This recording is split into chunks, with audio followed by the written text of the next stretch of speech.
Welcome in to the Illini Inquirer podcast. It is Jeremy Werner, Derek Piper on this Saturday night.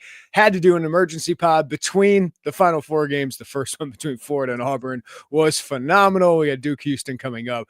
But in the middle of it, we wanted to have this live podcast here on YouTube to react to what was a big day for Illinois in two ways. In a twin way, Derek, is there on the board as Zvonimir Ivisic commits to Illinois, the Arkansas transfer big man. We got to see him. I got to see him up close and personal at that Kansas City game against Arkansas. Long, can really shoot it. Another stretch five who really fits what Brad Underwood wants to do. And he is the Illini's first transfer addition. Very talented player, is on a lot of NBA radars. So this is a big addition to the Illini front court. We'll break down how he fits together with his brother, his twin brother, Tomislav Ivisic. But let's talk about the biggest implication of this first, Derek. It's that Tomislav Ivisic is returning to Illinois. It doesn't sound like he's even testing. The NBA draft wire is just an I'm back graphic. That suggests to me he's back. Like he's just full in on college, and with his brother joining him makes a lot of sense. This is a guy I've argued, Derek, is the team's MVP this past season for his consistency, his impact on both ends.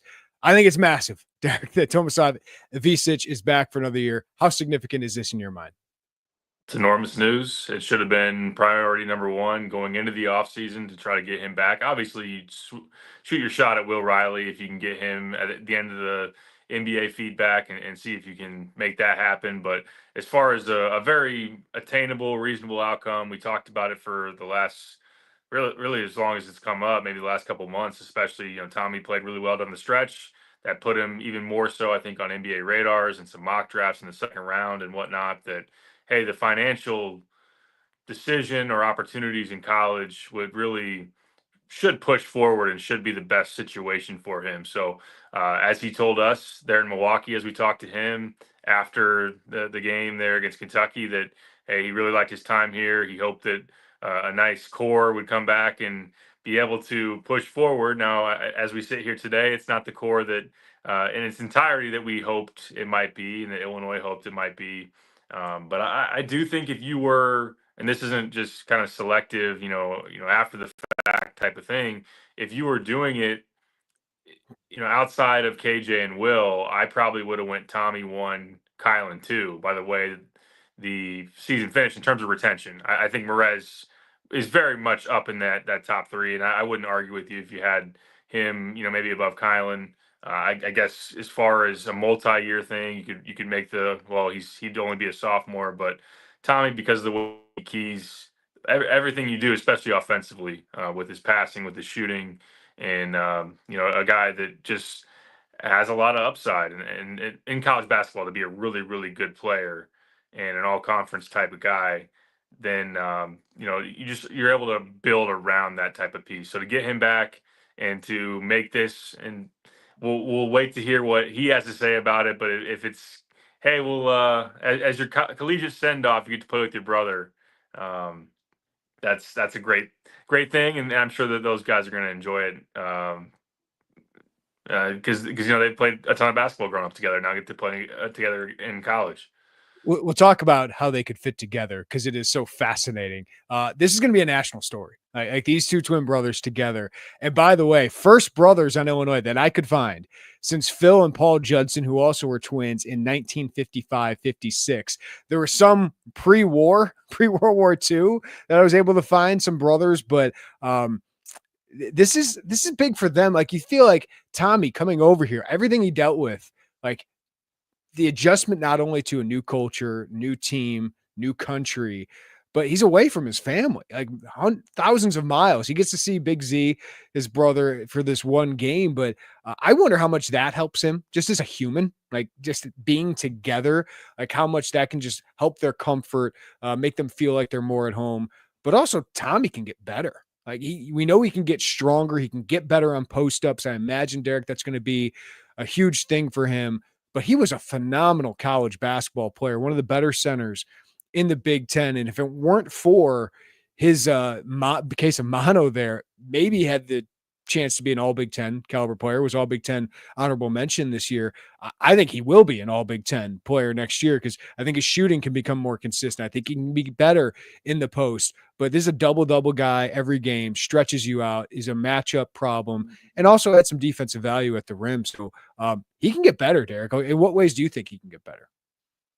You said it there. I wrote it in the Ty Rogers what it means. I think just in general, but obviously the fit with Ty and as the staff thinks about different ways that they can exploit mismatches and how teams are going to try to guard them. They really want Tommy as a 7'1" guy with some more physical development, with more strength, with flesh. That's definitely something I think I'd put towards the top of the list, and that could help him at both ends of the court, defensively, rebounding wise. Not that you said it, he was a double-double factor a lot of nights in the Big Ten, which was even better, I think, from rebounding production standpoint than we anticipated going in. But as far as just physicality around the paint, being able to bang and hold his position, not foul defensively, but offensively, there were a decent amount of times, and we talked about it on a number of post-game podcasts about, hey, that's not really what he thrives at, is being able to play back to the basket or just finish through contact, be kind of really ferocious around the basket. And he's not going to turn himself into this bully ball type of player. But I think it would, with Orlando Antigua and with Fletch adding to the strength, just adding some moves that he can get to and be more efficient there to score down low. So, continuing obviously with the 3-point shooting, the postseason play was tremendous. 9 threes over 2 NCAA tournament games. There were stretches during Big Ten play where he was sub 30% from beyond the arc. So just being more consistent with that. And I think as you look back into, his time playing pro ball overseas, just didn't take a lot of threes. Like the volume is this past year was the highest volume of threes we've seen him take in his career to date. So just improving the consistency of that is something that's going to be important as well. So I think those are areas where I'm looking. I don't know that he's going to really kind of change who he is athletically to do much differently on defense. Like he's going to be a drop coverage guy. But I think that there is a field dynamic of positioning and knowing how to help and just maybe provide a little bit more as that kind of guy. But ultimately, it is what he brings offensively that just really is your engine in a lot of senses. And I think that that's a great piece to have. And one, we'll talk about Z, but both guys are going to turn 22 before start of next season. It's great to have veterans and guys that have played a lot of basketball and have older, more mature games and frames. That's what I was going to say. Like now that you have, Tomislav Ivisic, Kylan Boswell, Jake Davis, and Ty Rogers, like that is more continuity like 23, 24, right? That you made the Elite Eight. Like you only had about 40% continuity that year, but that's enough. Like that's a foundation to work upon. And let's be honest, like Morez Johnson Jr. was a huge loss. So to pivot to a guy who averaged 9.6 rebounds, a couple blocks, shoots 38% from 3, that's a pretty decent pivot. A guy that maybe has a higher NBA ceiling or a similar NBA ceiling, because Z is on some NBA radars. ESPN has him number 69 in their 2025 NBA draft ranking. So at least like you filled that hole. It's a different kind of player. And we will get into that. So let's talk about it, Derek. I mean, Zvonimir Ivisic is a proven Power 5 contributor to an NCAA tournament team, 2 of them, Kentucky and Arkansas, the last couple years.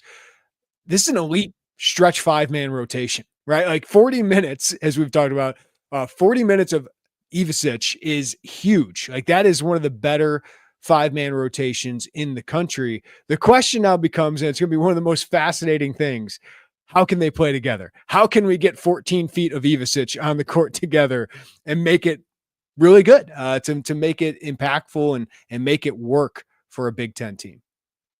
It's a great question. It's something that I want to dig into more and go back and watch a lot of Arkansas tape and see. I think the defensive mobility of Z is the biggest thing, because offensively there shouldn't be any problem. 2 guys that can space it out and shoot it. I think you imagine some high-low action being able to be implemented and exploited at times. I don't know that Z is the most, he seems more comfortable on the wing as far as offense goes as a shooter and some passing dynamics, and can obviously roll to the rim as well. But in terms of being on the block, so but him on the perimeter and Tommy down low, if Tommy can tap into that a little bit more, it's just defensively. You got two slower footed 7 foot guys, which naturally that's if you're 7 foot plus, you're probably not going to be the most laterally mobile and change direction and that type of thing. So I think that's one of the primary. It is, in my opinion, the biggest concern about them playing together.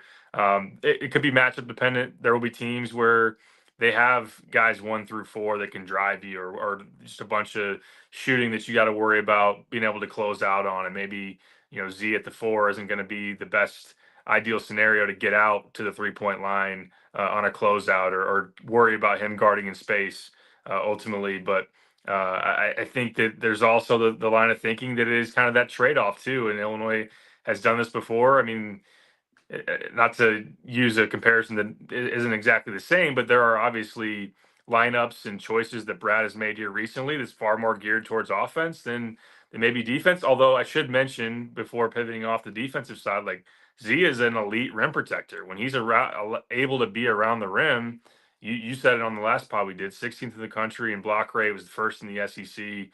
He can really reject shots with his length and his ability to just stretch out and elevate. So I think that teams would have to adjust to that, facing two 7-footers, both who can step out and shoot it, both who have some feel for the game and skill and passing and those type of things. So the narrative I've gotten, which of course it's easy to say in April before we haven't even taken the court and tried to see what this looks like in person, but they've played a lot together through their careers. They have a lot of chemistry naturally as twins, but just they played on junior national teams for Croatia. They played on the same SE Derby team there in Montenegro professionally before Z came over.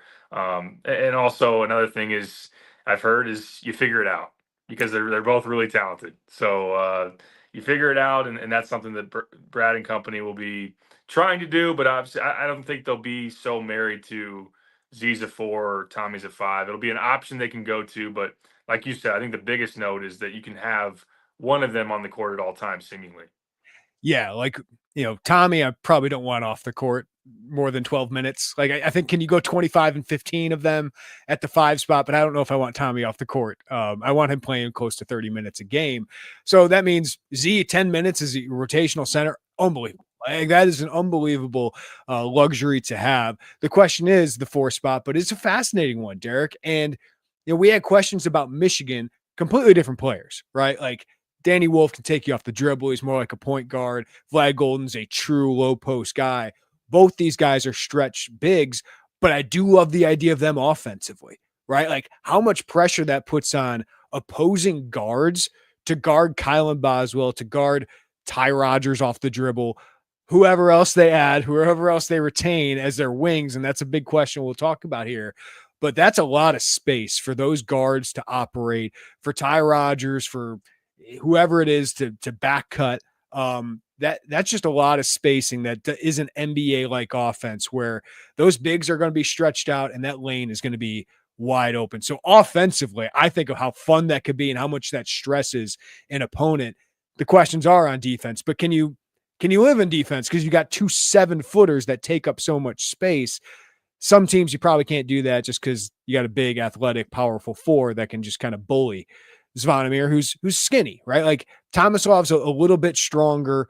Tommy's not the strongest guy, but he can be physical at times, but he can get bullied by some of those bigger centers. But they're not the quickest of foot. So that is the concern. Can their length be enough to make up for the other defensive deficiencies? Because the offensive stuff is really exciting. So they're both really good shooters. Z is a lights out shooter, 38% this past year and 125 attempts. The stroke is pure. We saw Tommy get so much confidence late in the season when he was fully healthy, Derek. That's fun. That is fun to think about, a Twin Towers who stretch you out like that. Absolutely. I'm sure Kylan Boswell's having a lot of fun thinking about his ability to make plays off the dribble and get into the lane and further improve that part of his game, which really came on down the stretch. And it was a big part of his breakout late in the year, and now knowing that both those guys can really open up the paint, and I think that's why you still emphasize, and I'm sure at some point we'll talk about further needs beyond what we know right now. And one is certainly a wing that, or a big guard that has real rim pressure to their game, athleticism, getting to the paint, and having that downhill impact. And that can be just really maximized with floor spacing five men that stretch it out and shoot to the way they can.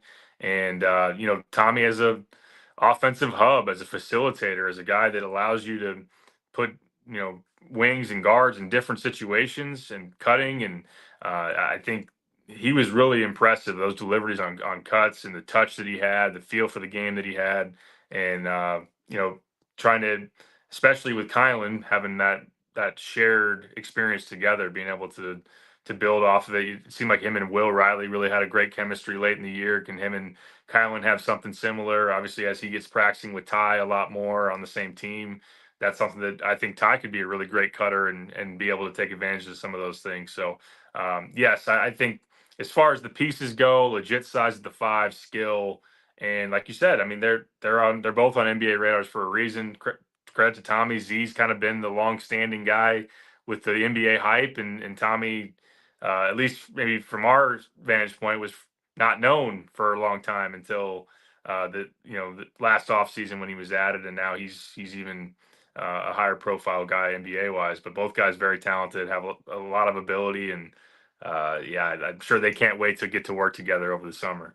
Yeah, it's going to be a national story, as I said. But like, it's a great point, Derek, that Z was the guy that was hyped more. And Tommy had a better season than Z's had in his first 2 years. Not that Z hasn't contributed to good teams. So there are stretches of the season where Z was one of Arkansas's best players, then dropped off the radar, especially late in the season there. So, it's a lot of talent you have in that center position right now. And the two guys that I find most interesting in all of this is one, Orlando Antigua, right? Like this is why he brought Orlando Antigua, is to get guys like this, to get bigs of this caliber, the overseas reach, the connections he has. He's now gotten these two guys and Will Riley, right? Like that is why you paid Orlando Antigua all that money to come over here. And he's been very productive at doing it and very good at developing those guys, right? Is one of the big man coaches. The other guy that's got to be excited here is Adam Fletcher. Like the impact he has in recruiting should not be overlooked. But now he gets to work with two guys who have NBA caliber talent, and he gets to build them up a little bit. I think Tommy, it's about getting lower body strength. Ivisic maybe getting Big Z getting a little bit more quicker would be really, really important for them if he can play the four a little bit. But that's going to be fun to watch their development physically this offseason with Adam Fletcher, because that's going to be a huge component of their development and Illinois' success with those two. Yeah, I think if you follow this closely, you know that Fletch gets brought up a lot in recruiting pitches and just decisions for players to come here and try to maximize their physical potential. There's no doubt that Z has a lot to like in terms of the frame, and if he can find a way to get a little bit more laterally quick, that could be a great asset for him in terms of his future and his productivity with Illinois, certainly. And Tommy, to build off of what he's done, that's something that, getting him for a full off season, where I think, that last summer there was a lot of course, Brad told everybody, because it was the facts, that they didn't have the full team throughout the year. They had, Tommy get delayed and held up with the embassy and things like that. And KJ came and then left, and Will was later, and all this stuff like that. So if you can just get Tommy and Z there at the very outset of the summer and work on both those guys, and that's what, like you said, I mean, that's why you're paying big money to OA to hold it down in the front court as far as the big man coach and have those connections. But that's really supposed to be a perfect scenario, is to have one of the highest respected assistant coach, recruiter, big man coaches, and then any chance that Brad has to make the case that Adam Fletcher is the best strength coach in the country is going to do it. So that's what you want. That's what you want those guys working with, and the exciting part is, again, guys that will turn 22 years old who have college experience, especially Tommy now, getting a chance to really try to take that next step this offseason. All right, we look at that front court. That's a great five-man rotation, as we said. Ty Rodgers can be a small ball four. We've seen Jake Davis play a little bit of that, but they need another piece here, Derek. I personally would love to find that athletic, 6'9" guy who can give you some physicality. But those guys have a high price, and you've spent some money already, and obviously I think you have a bigger need in the backcourt. But I will bring up one name we've brought up here recently, and it sounds like Illinois is at least in the mix for him, and it's another European, and we should not look over like this is more European connection with Zvonimir Ivisic, like coming to Illinois. Like this European connection continues to pay off. But they're also involved with another upcoming European guy, David Mirkovic, 6'9", 250 pounds, out of Montenegro during his international season. He's just 19 years old, averaged 12 points, 7.5 rebounds, couple assists, shot about 35% from three over his entire season this past year in 3 different leagues over there in Europe. But he's playing professionally, Derek, and he's been on the radar of several teams.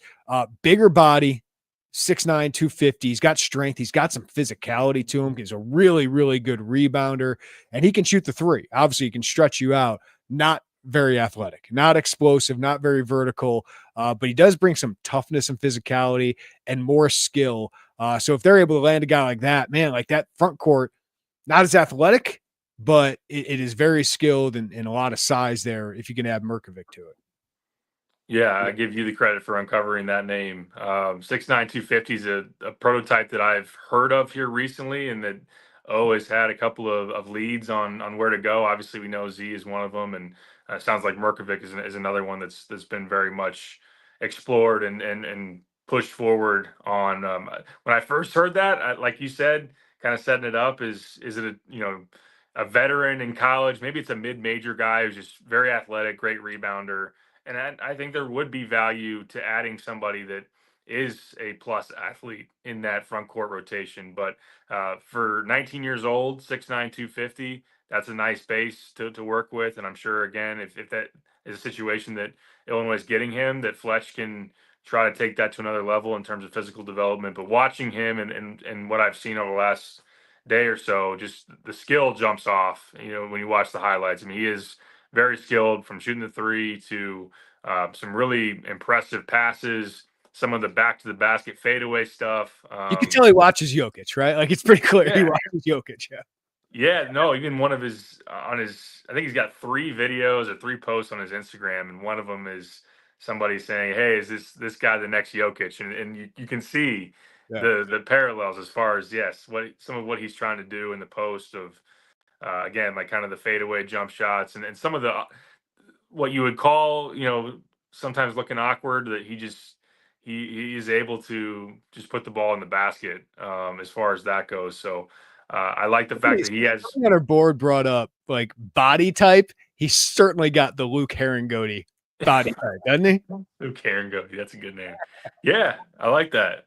And that still plays. It doesn't necessarily, I think you can get physicality still from somebody like that. You can get rebounding still from somebody like that. I do wonder, you go from, I think it's in terms of statistically, and I have a lot of respect ultimately. Obviously, we learned it with Tommy of playing in that league over there in Montenegro, and same team with Tommy. Yeah, same team. Yeah, and some of the guys, they're going up against grown men.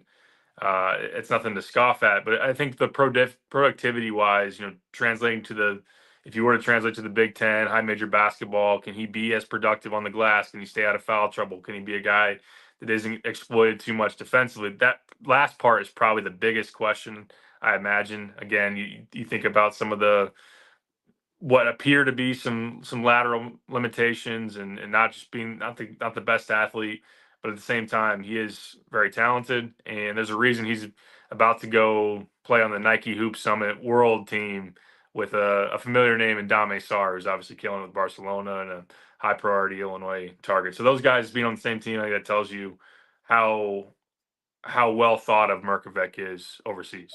Yeah, and the numbers at Adidas Next Generation Tournament, the one where Kasparis was so good last year in 4 games, didn't shoot it incredibly well. I think he shot 46%, but got to the free throw line a lot, which again tells you about his physicality. 22 points, 13 rebounds over there against the same age guys, right? Which we always got to put into context. Like he's playing guys that are older than him, mostly professionally. So in some of these tournaments, like the Nike Hoop Summit, Adidas Next Generation, where you really get to see them against their peers, man, some of these guys really shine. And Kasparis was certainly one of those last year. And now you get to see Dame Sar, who I think is going to have a huge week here, and then Merkovic as well. So big week for those guys.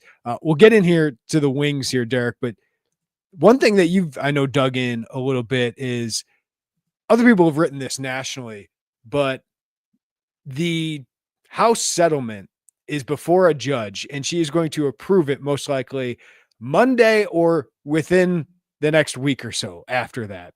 And that has made a rush to try and get people signed, basically because the NIL has to be, what's the term that they use?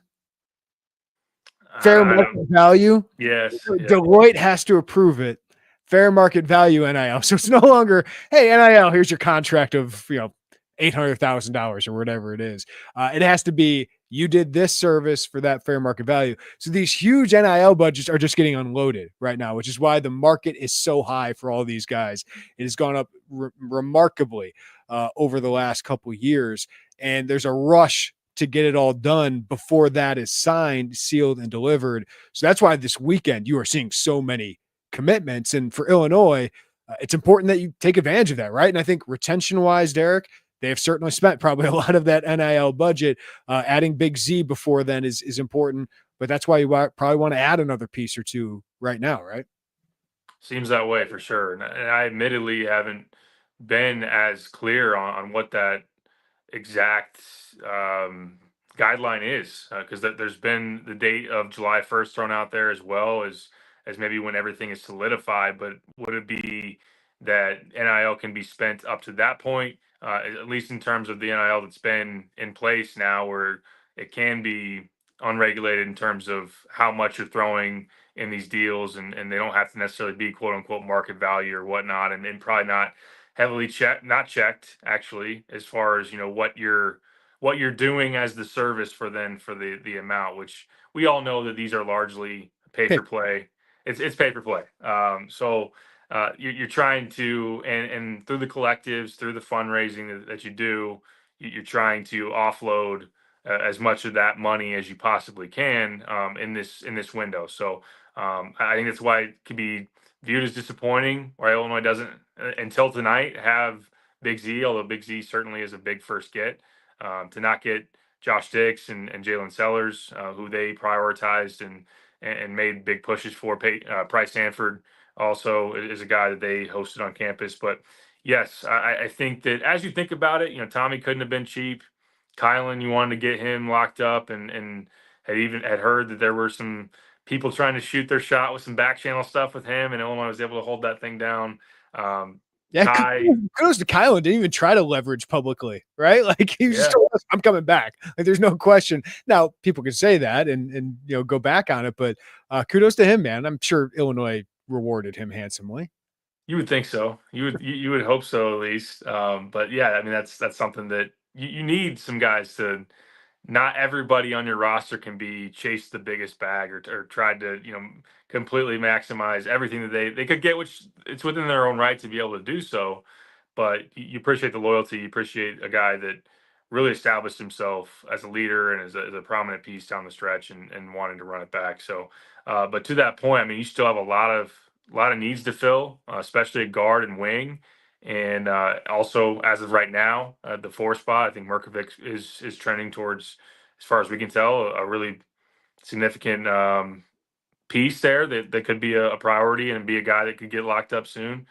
But I think that if you could get 1 or 2 more on board here soon within the time between now and the settlement getting passed, that could help you save that rev share money, because otherwise you're going to dip into what you're allocating rev share wise, which I know that's not a clear amount is in terms of Illinois hasn't come out and said, here's how we're going to spend all of our money. But a lot of the speculation is, and I know you've been tapped into this as well, especially, on the football side of things too, but is it $4 million range is largely expected to be kind of what's expected with men's basketball at Power 5 places that are going to hit the $22 million threshold. So I think that it could be if you can get a big fish or just get a couple of pieces here before that goes into the settlement, and then you're just doing rev share.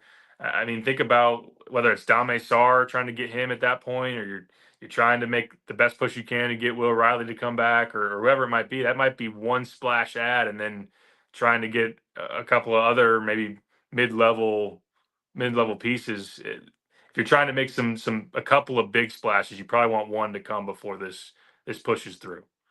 Yeah, which is why, getting somebody like Merkovich or, Dame Sar, I think he's played himself into, like, should I be considering the NBA draft and being at the NBA draft combine? All those things. Like, he is playing that well and has that kind of talent. Yeah, the whole interesting thing to me, Derek, is if this house settlement goes complete and it is just revenue share and fair market NIL, we've never really seen, like, outside of like the COVID year for NFL salary cap, I don't know if we've ever seen like a decrease in what players will make.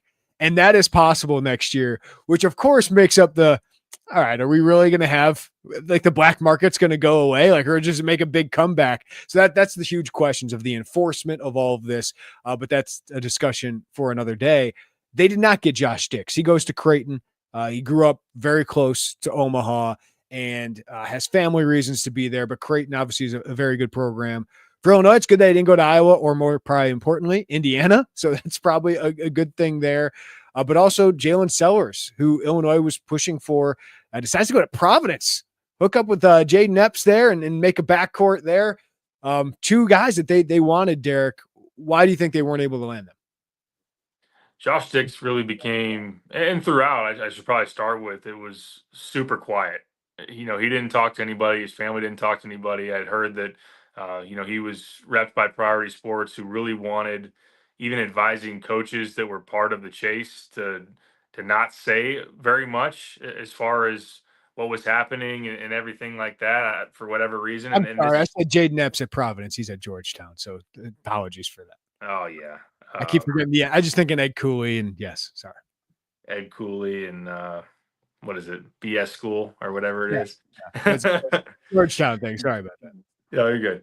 But yes, I think that as far as that goes, it was hard to read, and I will say it. I had the wrong read as far as I thought it was going to be Illinois or Indiana down the stretch. Creighton was rumored on the front end to be the team that had the most smoke, or just made the most sense because it's right in his backyard, literally 5 miles from Council Bluffs, Iowa, across the border into Omaha, Nebraska. And yes, being close to family was very important to him, and in looking into his situation, it makes sense why. There's been talk of his mom being pretty seriously sick, and that's obviously something to take very seriously. So I think Illinois loved him. I think they tried really hard, and they were willing to pay a big price. But ultimately, it was a very low key recruitment that kept a lot of people guessing to the end, and they didn't win it. Jalen Sellers, I know they went down and visited a couple days before his announcement. He's a guy that it was kind of a little bit of a different pursuit because he's not out taking visits. He's about ready to, or has now had a child. That's something that kept him close to home for him, and it was going then to him and not having on campus for visits. But I had heard that Illinois looked at him in terms of bringing some Terrence Shannon-like qualities of just a super athlete, downhill threat, great in transition. I wrote it up in the breakdown of him, and maybe you're trying to catch a John Tanjay type of post-injury breakout. But I don't know whether it was Illinois not being willing from a price standpoint, role standpoint, or just flat out got beat by Providence. I don't know all the explanation there, but it seemed like Illinois felt pretty good about where they were and had a good sell, but you come up short on both those guys. Yeah, and that leaves a huge need in the backcourt. I mean, you feel pretty good about your front court, especially if you can get somebody like Merkovic, and you can argue whether you want somebody more athletic, as we talked about, but that's a front court you can go to war with in the Big Ten. But man, you need some scorers, Derek. You need some athletes. You need some shooters. This team needs some scorers, right? So where do they go from here at guard? Dame Sar is still out there. would be very expensive, but very high ceiling. A guy that has that athleticism, can play make in the pick and roll. Not a great shooter, but we think about the transition stuff. We think about defense, just being more dynamic. He certainly could add that. The other thing I want to bring up here is you talked about the revenue share budget. I mean, getting some of these guys back. I'm still making pitches at Will Riley. I'm still looking to bring him back because listen, if we're talking 1.5 to 2 million for some of these top guys in the portal, Will Riley's certainly worth that and then some. And then we're talking about a salary that is comparable to what a guy picked 25 through 35 in the NBA draft would be. So Will Riley, I think, certainly will go through the NBA draft process and figure out all those things. But from what I've heard, that there have been discussions between those two sides, and they've been open discussions. So I wouldn't toss that out yet, based on a lot probably of what Will Riley's feedback will be, because he is a guy that if he made that kind of money, he would in college and at Illinois. Could he raise his stock from pick 20 through 40 to pick 10 to 15? Like, I think that's possible for a guy like Will Riley, because I think he would be one of the best players in the Big Ten next year. Fully agree with that. And what he could do with another year of physical development and building on what he did late in the year. He could be a full-fledged star. He could be the Big Ten Player of the Year. He could be a potential All-American type. So there's a lot of upside to being able to come back to school and take that big jump, which as you then play out the string of a 4-year rookie deal, if you get the team options that they pick up ultimately, that's a big difference between, pick 28 and pick 10. So I think that is something that Illinois is going to bring to the table, is already probably, broached. I think, obviously it's things that I've heard from them as far as the Illinois camp. I think also, Terrence Shannon, I've heard when he came back to Ubben over the All-Star break, made sure to let people know, hey, don't go to the NBA unless you're ready, because the G League's not a great time. And Will would likely spend a lot of time there, especially his first year. Yes. So I think that's something that, they've tried to make that something that Will Riley's camp is aware of. Now, the other side of the coin is the risk. The injury risk is the fact that it is a big amount of money to go achieve a dream. And the first 2 years of a rookie deal, which if you're in the middle of the first round, you're talking 3.5 to 4 million over 2 years. You're talking about an $8 to $8.5 million deal. Probably all that money's guaranteed. You're in the NBA or maybe the G League, but and that you're still getting paid millions of dollars to play professional basketball, not go to school, not do all that. Correct. And worry about some kind of injury hampering where you could go or your future or whatever it might be. So I think that there's obvious reasons for Illinois to continue those conversations. Like you said, I've heard the same thing, that they've been had and will be continue to have pushed forward. But I think the next real step is for him to declare for the draft, get the feedback, and it'll be on the feedback really to put that thought in his head seriously, of that he should maybe look to come back if it's not the middle of the first round, or back portion of the lottery. If it is down the rung of a fringe first round pick, I could see that being something he seriously considers. But like that wait, you can't just wait and bet all of it on that, right? Like No. they need to add, and they're not. Like, they need to add another player. Like they need to add another guard, another wing here. So it'll be interesting, Derek, to see if any names pop up, this weekend, or in the next couple of weeks, because there's a rush right now to get all this done, but there's still going to be revenue share money there. There's still going to be players entering the portal. The college basketball season isn't over until Monday night, right? We got to remember that, but all of this stuff is happening so quickly. And Illinois has always found a way to get good players. I just think you'd like to add, whether it's that sixth man guard or finding another wing, you'd love to do that. But Will Riley and Dame Sarr are just kind of the big fish just sitting out there. But who they add in the meantime will be interesting. Really, right now, you just hope that both of them don't go to the draft and stay in. I think that's the big worry ultimately, that's the way it goes. And Will Riley would be no surprise based on the way he's been mocked and the thought process we've had on him for a good while now. Dame, the way he's trended here recently, I know we've talked, and the Duke was maybe sniffing around, and there was some rumblings of that. I think especially if if Nate Ament, who's a 5-star prospect that they're going after, if there's been a thought that, hey, if he doesn't go to Duke, would they then really jump all in on Dame? Would Barcelona make a huge push to try to keep him? But I think ultimately it seems like, college is pretty clearly on his radar as something that he's definitely been thinking about and trending towards. And then the NBA now is kind of like, has he played well enough to where he needs to go test the waters and see the way that goes. Beyond that, yeah, I think you're still looking at a big guard wing piece. You're talking about scoring, you're talking about shooting. Do you want another playmaker? Is that something that, although I think Dame could bring some of that, obviously Will Riley, an on-ball guy, a playmaking wing, but it seems like I can't firmly point to too many names right now that are in the portal that are big priorities. And I think some have gone off the board, like All Right from Valpo goes to Xavier. We talked previously about Josh Pasquarelli from Marist. Doesn't sound like Illinois is gonna push for that one. I think they're being To Colorado State, who's having a nice offseason, by the way. Yeah, I think that's where I'll go. Yeah, Kerry Booth, right? Yeah. I think that they're still being relatively selective as far as I can understand. I think they have heard of a handful of names that haven't entered the portal that are likely or are thinking very seriously about going in. I think that goes back to kind of the agent game, is because you got so much agent involvement. You can hear a lot of things through that information flow about those things. But I think on the other side of it, or just another dynamic of it, is if you're those players and you're not still playing, if you're not literally in the Final Four, what are you waiting for? Why are you not in the portal when the money's good? when the money, yeah, is there to be just thrown around? So I think that's the really interesting part of it. And if you're Illinois, you don't want to get burned for waiting or being overly selective.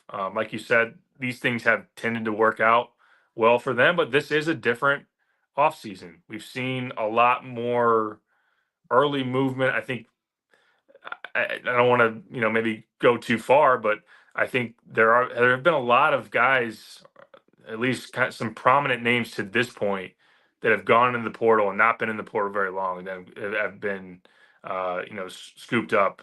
Thinking of like Yaxel Lenborg, who goes to Michigan. Like I think that the urgency is very easy to see nationally, and I think that Illinois, from what we've heard, is trying to be urgent, but not, not just settle either. So It's a fine line. You want to know what your roster is, but you don't want to settle. You don't want to settle when you're Illinois, and not settling last year ended up paying off. I know you didn't get to where you wanted to go eventually, but you still had a very successful season. Have 2 1-and-dones. And when was Kaspers added? May. Will Riley was in May. Tomislav Ivisic was later. So yeah, this being patient has rewarded them in the past. Matthew Meyer was very late in the cycle, so we'll see where this goes. Last year at this time, who they have? Kylan Boswell, Kerry Booth, Ben Hummerkaus. Was that it? I don't even know if Hummerkaus was on board. Jake Davis, probably not. Yeah. At this point, it's probably Jake Davis and Kylan. Yeah. Because I remember right when we talked. Kylan. I remember when we talked to Brad Underwood at Coaches versus Cancer. Kerry Booth had committed that night. I think he was the third guy. Hummerkaus took some time too. Yep, he did.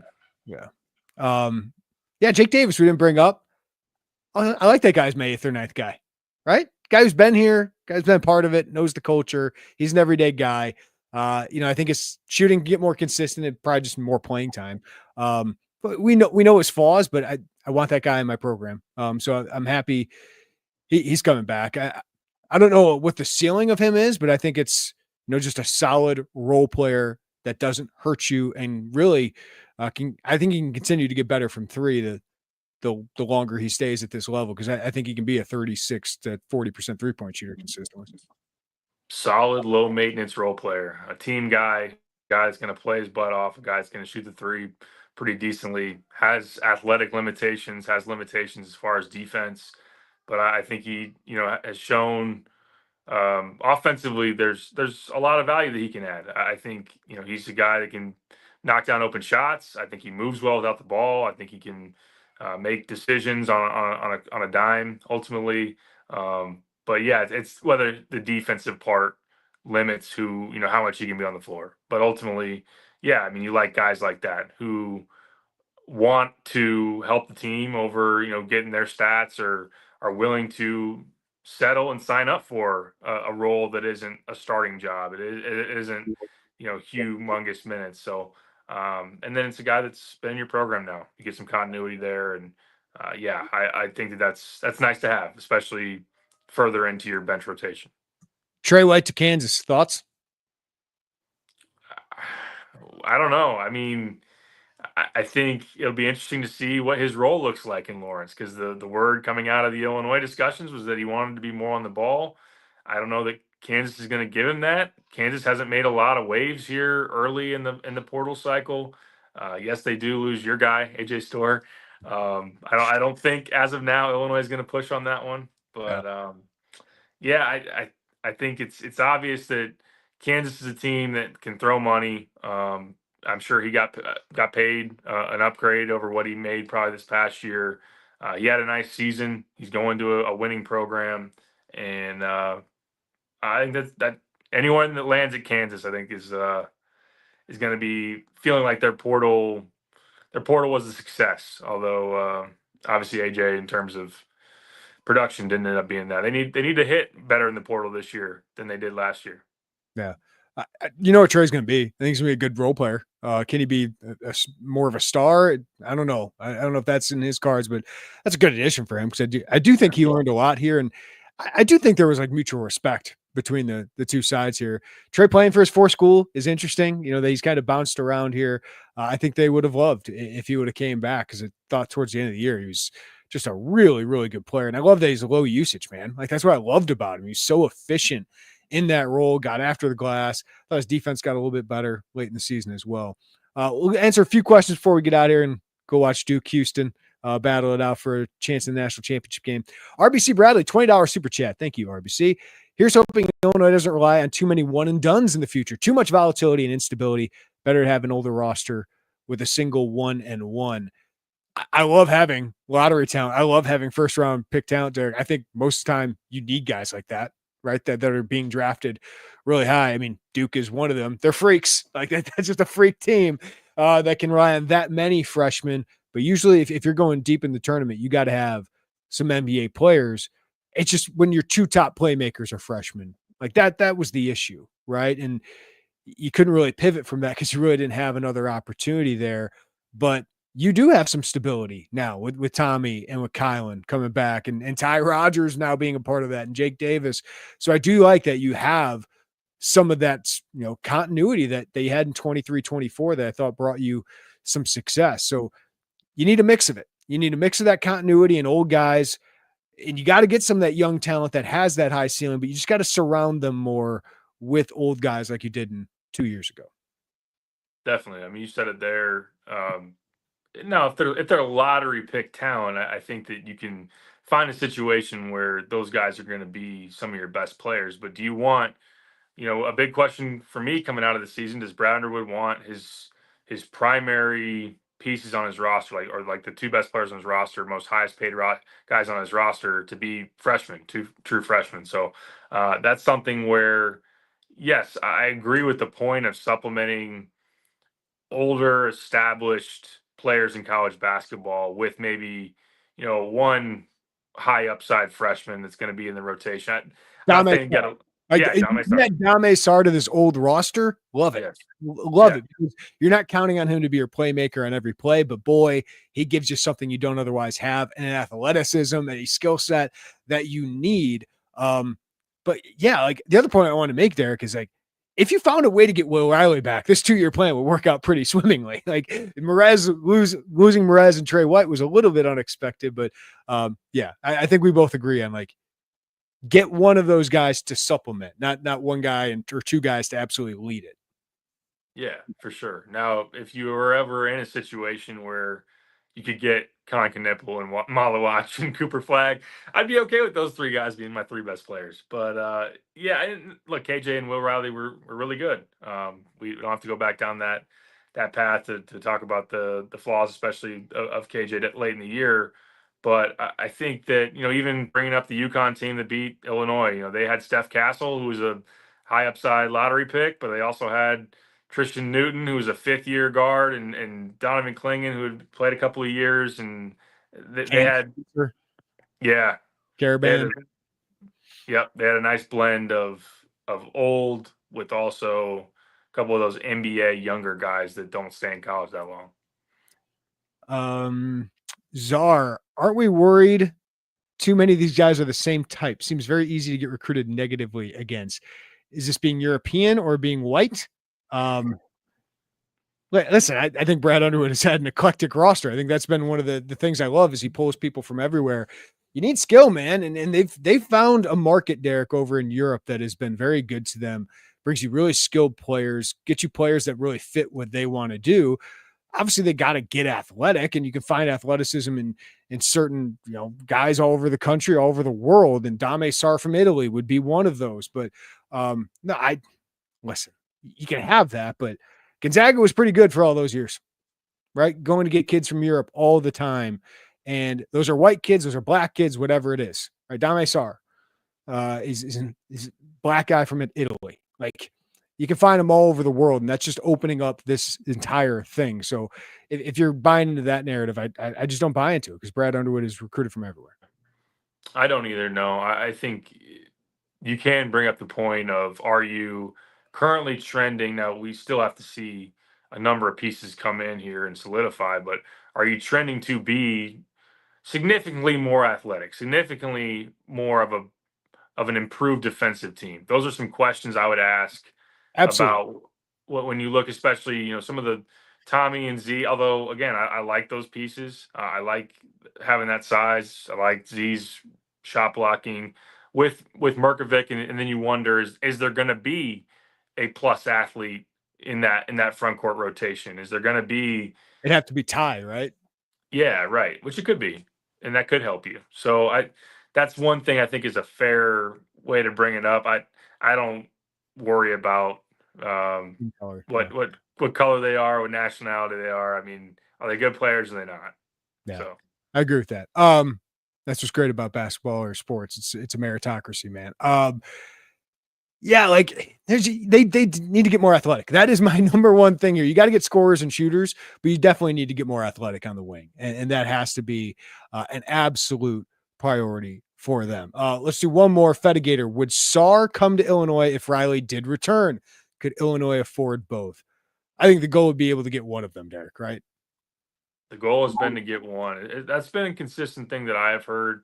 Now, some of the things that, based on some of the conversations I've had over the last month, there's been a thought that if you were to get Dame Sarr on board, and then Will Riley's NBA feedback led him to wanting to come back, then maybe you can massage that situation, because not to say that they're the same thing, but there was a talk out of the Adam Miller camp of, hey, if Io's back, I don't want to come to Illinois. Well, Io, under certain circumstances, got led back to Illinois, and Adam Miller didn't ask out of his letter of intent or ultimately change course on that. So there can be situations where that ends up happening from a money standpoint, especially if you're getting both under the revenue sharing the pool. That might potentially be tough to manage, because Will Riley would probably want a really big bag to come back to school, and Dame Sarr is going to need a pretty good payday as well. But I think the main thing that I've heard all along is that Will Riley or